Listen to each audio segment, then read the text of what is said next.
My parents used my identity to co-sign my brother's mortgage and open multiple accounts, intentionally putting me in no-return debt. What happened next involved law enforcement and my family escorted in handcuffs.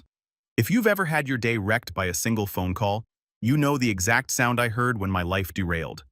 I 32, a corporate lawyer, mostly suits and sarcasm, very little patience. I have a healthy credit score, an unhealthy obsession with podcasts about murder, and exactly 0 properties in Crestwood. That voicemail hit me like a brick to the back of the head. I wasn't confused. I was furious because I don't have a mortgage, not even a doghouse in my name. And Crestwood. That's the address of my younger brother, James. James, the baby of the family, the self-proclaimed ideas guy, and the reason my parents bought a fireproof safe to hide their checks in. He'd always been the golden child. If that child dipped everything he touched in debt and dysfunction, I hadn't spoken to James in months. Not since the last time he called me crying about how his crypto was hacked by aliens and needed a loan. The fact that my name was tied to his mortgage. That wasn't just a mistake. It was a declaration of war. I called the bank immediately. "This must be some sort of error," I said, pacing in my office, already tossing aside the idea of lunch. "I never co-signed anything for anyone, least of all my brother." "I understand your concern, Mr. Lennox," the woman replied. "But we have a mortgage document on file signed by you dated 6 months ago." 6 months? Are you kidding me? I asked her to email it. The PDF hit my inbox before I could sit down. And there it was. My name, my signature, a scanned copy of my driver's license. Except I never signed that paper. But someone did a darn good job making it look like I did. I stared at the signature. It looked like mine, nearly identical. But the slant was just a hair off, like whoever forged it was using a printed copy as a reference. Amateur mistake. The kind of thing you might catch if you were, say, a lawyer. I opened a Slack message and fired off a message to Miller, my best friend, college roommate, and conveniently a forensic document specialist who owed me a favor after I defended him in that very embarrassing dog custody dispute. He called back 5 minutes later. "Hey Pete, you sound like someone just ran over your credit score." "Close," I said. "I think my parents just forged my signature to co-sign James's mortgage. Can you take a look?"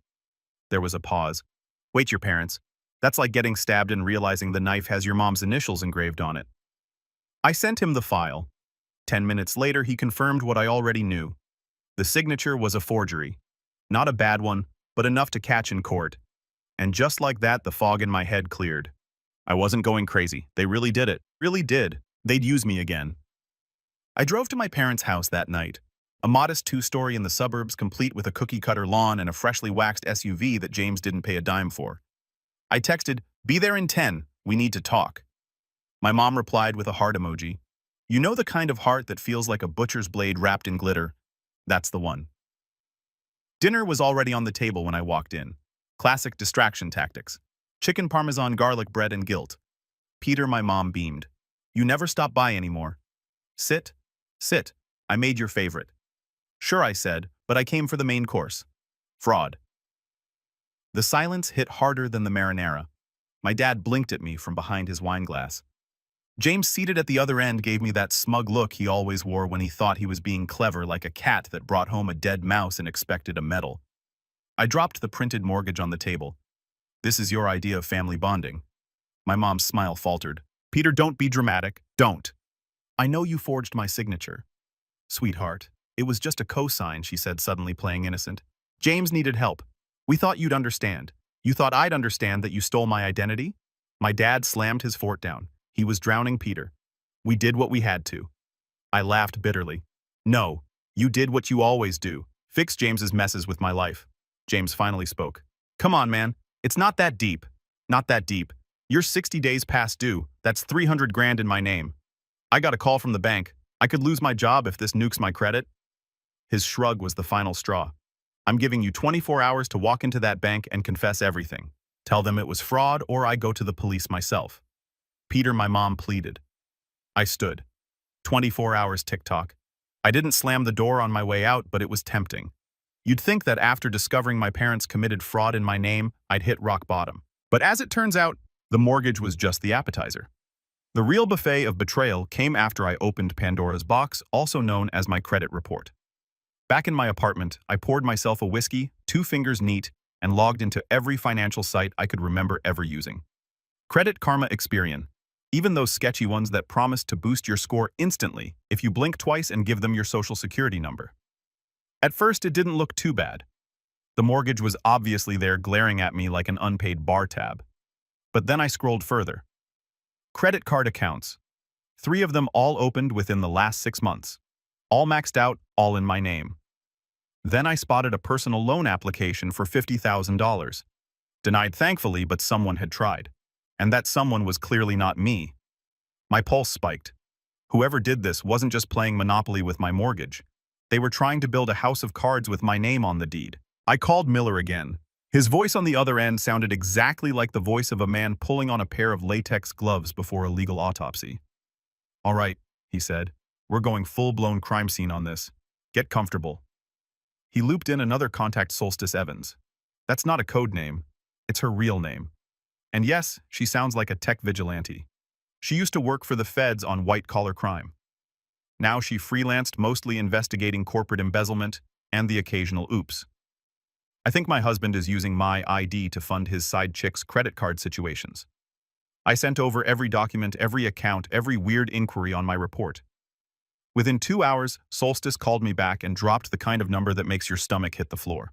"Peter," she said, "the total exposure we're looking at is around $300,000. That's spread across a combination of fraudulent credit cards, your investment accounts, and of course the Crestwood mortgage." I felt like I was going to throw up. They touched my investment accounts.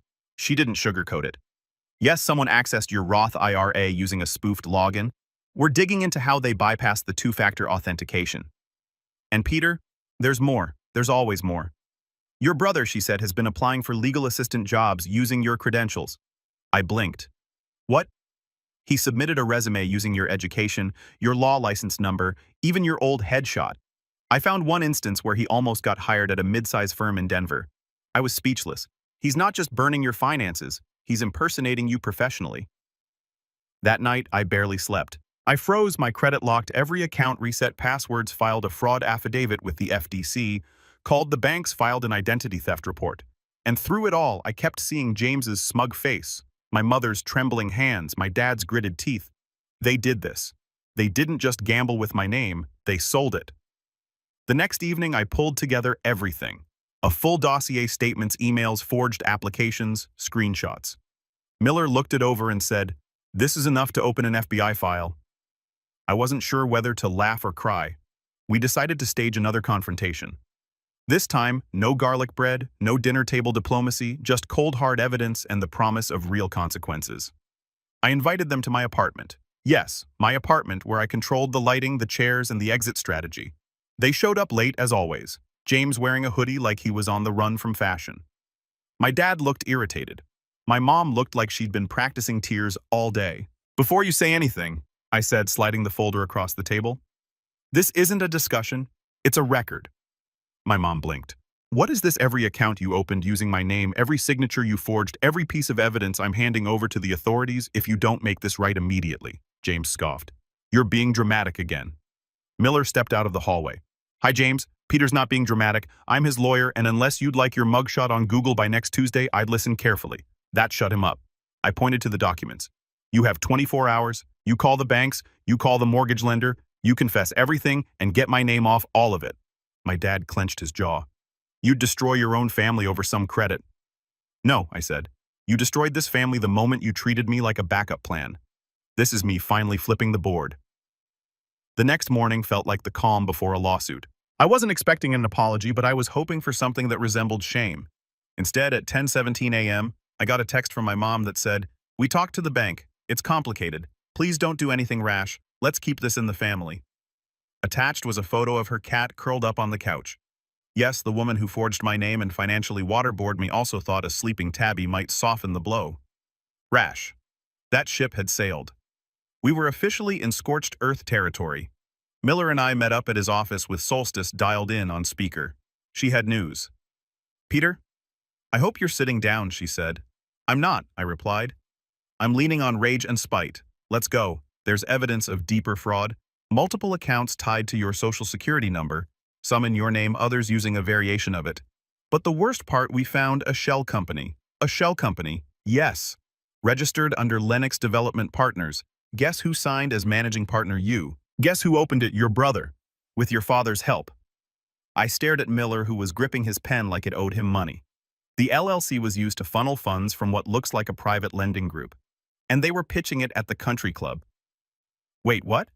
They've been using your reputation, your credentials to convince people to invest. A few of the investors have already filed fraud complaints. I buried my face in my hands. My family hadn't just committed fraud. They'd constructed a fake business using my identity, presented it as a legitimate development group, and used it to scam people at brunch. Peter Solstice continued. This is no longer a civil issue. You need to report this to the authorities today because if even one investor presses charges and your name is still on the paperwork, you could be liable. Miller chimed in. We'll handle that, but we also need to get ahead of whatever story your parents are cooking up. Spoiler alert, it was a wild one because at 3:42 p.m., the bank called me again. This time it wasn't Regina, it was her supervisor. Mr. Lennox, he said, your parents have filed a complaint against you. They claim you forged the co-signer agreement and are now attempting to slander them. Miller let out an audible laugh from across the desk. Oh, they're playing chess now, he muttered. I didn't respond. I was too busy trying to process the reality that my own parents had just reversed me to avoid consequences. I drove straight to the bank.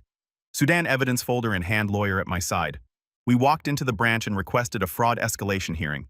The manager, a man named Frank who looked like he spent his weekends fishing and regretting fatherhood, led us into a conference room. I dropped the file like it was a subpoena. Here's the truth, I said, opening to the page with my actual signature next to the forgery. Compare them. I've never signed this mortgage, and you're about to be part of a massive federal investigation if you keep treating this like a family spat. Frank examined the paperwork. Solstice's metadata analysis, Miller's affidavit, the printed credit report with 5 fraudulent entries, and finally the email I dug up from my mom's inbox. Yes, IP, where she literally wrote, "We'll handle the paperwork. Peter will understand once it's done." By the time we finished, Frank looked like he needed a cigarette and a priest. He cleared his throat. Mr. Lennox will be launching an internal investigation effective immediately. Good, I said, standing up. Start with the Crestwood loan. And someone tell James he can't fake being me and default on it. Frank blinked. You mean your brother? He's here in the lobby. Of course he was. Miller and I turned in unison just in time to see James trying to slip out the door. I didn't stop him. I just smiled. Let him run, because now I had the receipts and I was done playing nice. James ran out of the bank like someone yelled. Test results are in but by then the damage was done. Frank, the bank manager, had all the evidence. Miller had begun prepping legal filings, and Solstice, she had just cracked open a fresh hell. An hour later, I got a ping from her. Need to talk. Found something worse. Honestly, at that point, I wasn't sure what worse even meant, but I got my answer. Peter. She said your brother used your bar association credentials to apply for legal jobs again. But now he's faked work history too. He said he was a associate counsel at Lennox Holdings. He even submitted fake court filings with your e-signature. I paused. But Lennox Holdings doesn't exist. It does now. Registered in Delaware under your name. He used an AI generator to create legal memos with your credentials slapped on. He's building a fake career path as me. Exactly. But it gets worse. Of course it does. I traced activity on your investment account. There's a shadow account linked to a fake advisory firm. Looks like they've been siphoning funds through fractional withdrawals, small enough to dodge alerts. Someone backdated forms and made it look like you authorized it months ago. My voice was calm, but my blood pressure probably broke a ceiling tile. Solstice, is this jail worthy for him? Yes, for you if we don't act fast, potentially.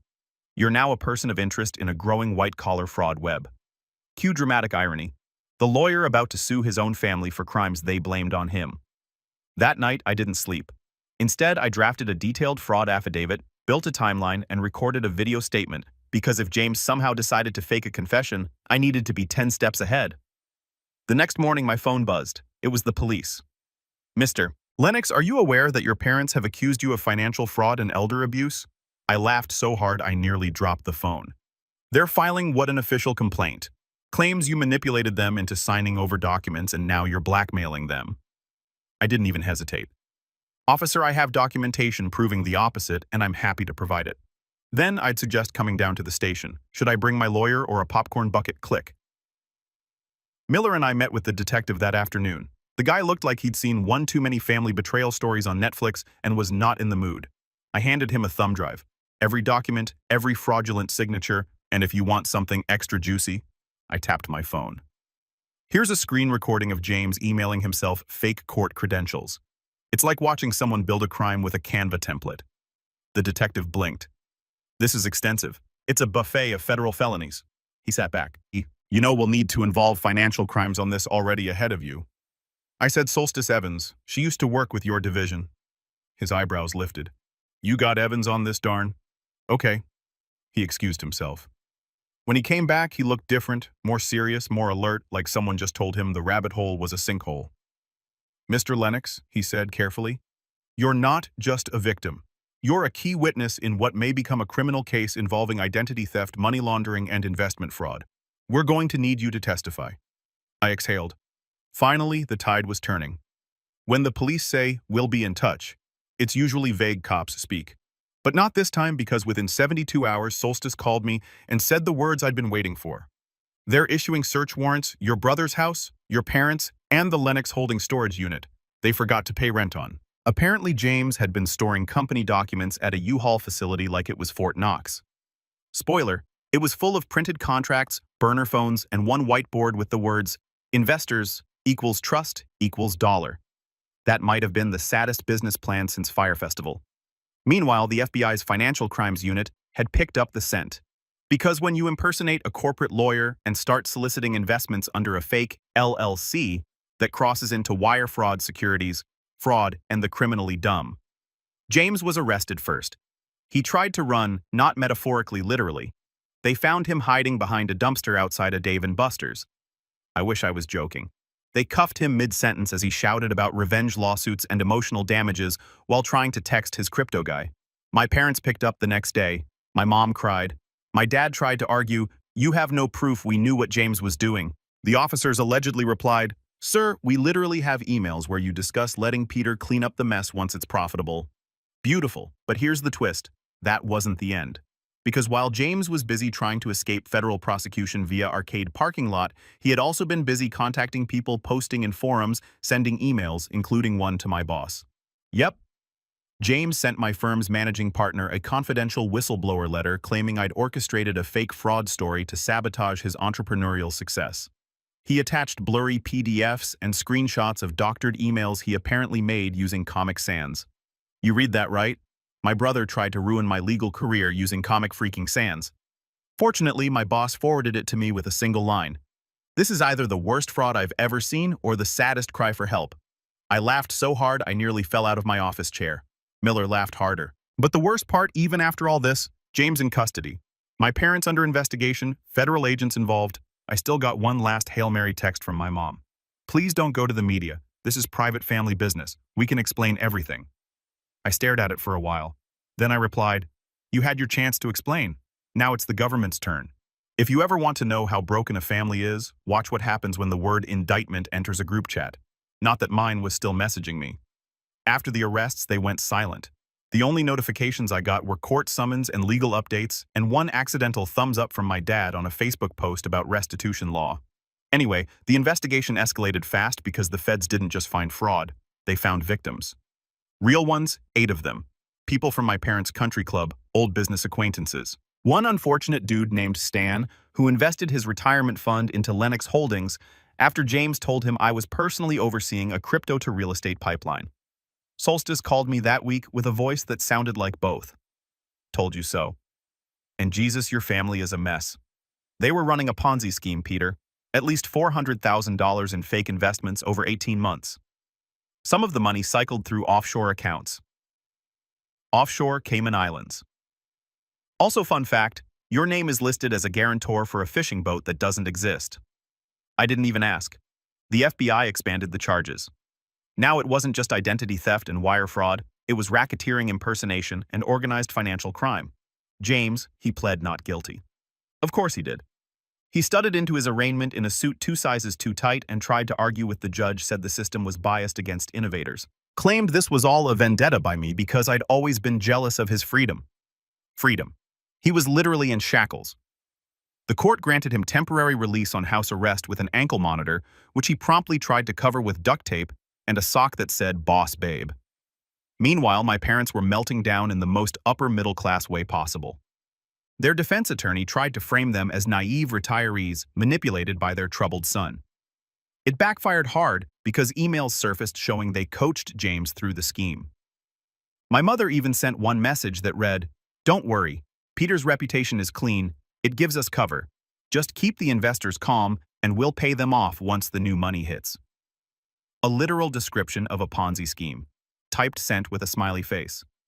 I told Miller, "We don't even need lawyers, we just need a printer and a highlight marker." Trial prep started. I was slated as a key witness. Victims began filing civil claims. News outlets sniffed around the edges. One reporter even leaving a note on my car. "Would love to hear your side before this breaks wide." I didn't respond. I wasn't looking for attention. I was looking for justice. Then came the courthouse explosion. Figuratively, though, emotionally it might have matched one. Because during a preliminary hearing when the judge announced the charges formally, James lost it. In front of a full courtroom under fluorescent lights and with a board sipping coffee, my brother stood up and screamed. "He set me up. He's been after me for years. He's obsessed with ruining me." Security rushed in. One officer pulled him down by the shoulders. His voice cracked as he shouted, "I am Lennox Holdings. I'm the brand. You're nothing without me." I sat there blinking slowly. The judge called a recess. James was escorted out, kicking like a toddler denied fruit snacks. Miller leaned over and whispered, "Want to frame that as your family Christmas card?" Honestly, I was considering it. By the time the trial officially began, the case had made local headlines. Not big national news, just the kind of middle-class scandal suburban Facebook groups feast on. You know the ones? Neighbor's son accused of using law degree to launder casino money. Is your HOA president running a Ponzi scheme too? The courtroom was packed. Retired neighbors, former PDA moms. One guy I swear I saw once at a Target electronics section 5 years ago. All there for the show, and I was front row center. James sat at the defense table looking like a deflated influencer.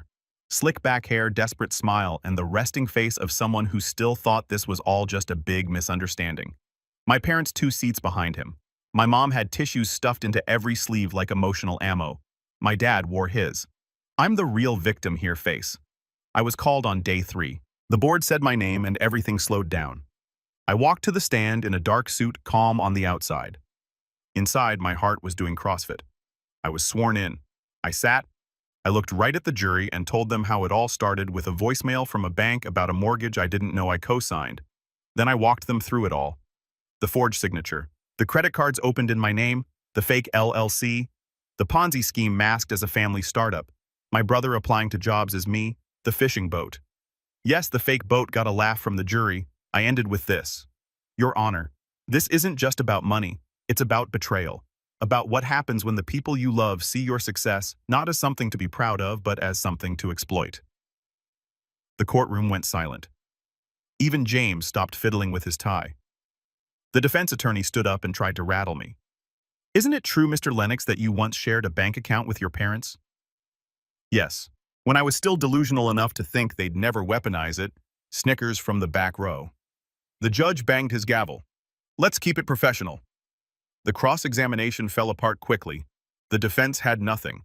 Just weak attempts at painting me as cold and emotionally detached. Sure, I was detached from a flaming train wreck of a family. Yes. Guilty as charged. Then came the moment I didn't expect. The prosecution called a surprise witness, Stan, the retired guy who lost his savings in Lennox Holdings. He shuffled up with a folder full of tears. "My wife and I, we trusted them," he said, voice shaking. "Peter's name was the only reason I believed it was legit. He was a lawyer. He was their son. How could it be fake?" I looked down at my hands. I didn't scam Stan, but they used my name to do it. I had to own that, had to sit there and feel the weight of it. After Stan testified, the courtroom recessed. Outside, I stepped into the hallway and stared at the vending machine like it had answers. That's when my mom approached me. "Quiet, Small. We never meant for it to go this far," she said, dabbing at her eyes. "We just thought you'd be okay." I looked at her and said, "That's the problem. You knew I'd be okay. So you didn't care if you wrecked me in the process." Then I turned and walked away. Sentencing day didn't feel real. The courthouse smelled like floor wax and consequences. I sat in the front row beside Miller, who whispered, "So what are you hoping for, justice or poetic irony?" Honestly, I said, "I'll take silence." And a court-ordered restraining order. The judge entered. The courtroom stood, and everything I'd waited months for came down to the next 30 minutes. James was first. He stood with the smugness of a man who still thought he could spin his way out of anything. His lawyer tried one last time to paint him as a misguided entrepreneur with untreated trauma. The judge wasn't having it. "Mr. Lennox, you orchestrated a fraudulent scheme using your brother's identity and professional credibility, defrauded multiple individuals, and committed acts of impersonation, financial manipulation, and false documentation. You've shown no remorse, only arrogance. Pause. You are sentenced to 18 years in federal prison." James looked stunned, like someone just told him brunch was canceled for life. My dad went next. The court had emails, text messages, and even a voice memo of him saying, "Peter's too successful for his own good. This way we all win. He got 15 years. My mother cried through hers. She begged the judge for mercy, said she just wanted the family to survive. But the judge had read every document, including the one where she joked about letting Peter clean up the mess like usual. She was sentenced to 12 years. I didn't cheer. I didn't smile. I just breathed. It was over. Outside the courtroom, Stan came up to me again. He shook my hand and said, "I'm glad they finally got held accountable, and I'm even more glad you stood up to them." Then he hugged me. I didn't realize how much I needed that. Weeks passed. Life got quieter. I started volunteering for a financial abuse nonprofit, spoke at seminars about identity fraud and family exploitation, helped a woman navigate her mother stealing her inheritance, helped a teenager whose uncle wrecked his credit. Each story reminded me I wasn't alone, and I wasn't the last. I started a restitution fund with part of the civil payout I won from the case. Small but meaningful, and for the first time in a long time. I slept deeply. No buzzing phone, no bank voicemails, no forged documents waiting in the shadows. Just peace. Then one day I got a letter from James. It was written from prison. A rambling mix of blame-fake apologies and one final request. "When I get out, maybe you could help me rebuild. You've always been the fixer." I folded the letter once, twice, and dropped it straight into the shredder because I'm not the fixer anymore. I'm the line they never should have crossed.